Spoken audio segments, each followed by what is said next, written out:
Hey everyone, welcome back to my mini blog. তো চলো আজকে তোমাদেরকে দেখায় ফাইন আর্টসের আমি কি কি ছবি এঁকেছি, কি কি বানিয়েছি। আর এই যে ছবি টবি আঁকা তো আমার দ্বারা হয় না, বহু বছর পর এখানে হচ্ছে আমি ছবি আঁকতে বসেছি, সেটাও আবার মোম রং দিয়ে।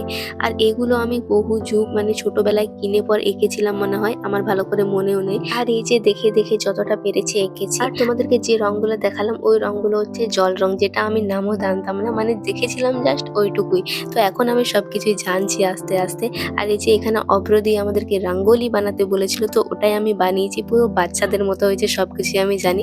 আর এটা ছিল কোলাজ, যেটা আমাদেরকে রঙিন কাগজ দিয়ে কেটে কেটে বানাতে হয়েছে। আর কম সময়ের মধ্যে আমি যতগুলো পেরেছি বানিয়েছি। এই যে এগুলো সব আমাদেরকে জমা দিতে হবে।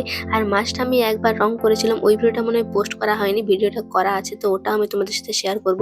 আর এই যে এটা হচ্ছে জল রং, এটা এরকম বানিয়েছি। আর এটা হচ্ছে কোলাজ। আর পাতার মধ্যে যেটা আমাদেরকে বানাতে বলেছিল ওটা আমি এরকম ভাবে এঁকেছি। এই যে মানে যতটা সহজে আঁকা যায় ততটা সহজে আমি এঁকে দিয়েছি। এই যে এটা তো তোমাদেরকে আমি আগেই দেখিয়ে দিয়েছি। তো এইগুলোই হচ্ছে আমার সব ফাইন আর্টসের ছবি। আর তারপর লেখালেখি করার পর মানে লেখালেখি আমার পিছু ছাড়ছে না।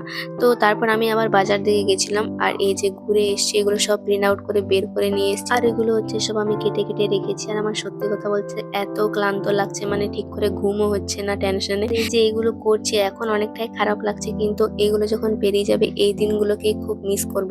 তো যাই হোক, আমি এইগুলোই ভিডিও করে রাখলাম, তো তোমাদের সাথে শেয়ার করলাম। চলো, আর এই ব্লগটা আমি এখানে শেষ করছি, দেখা হবে নেক্সট ভিডিওতে। বাই।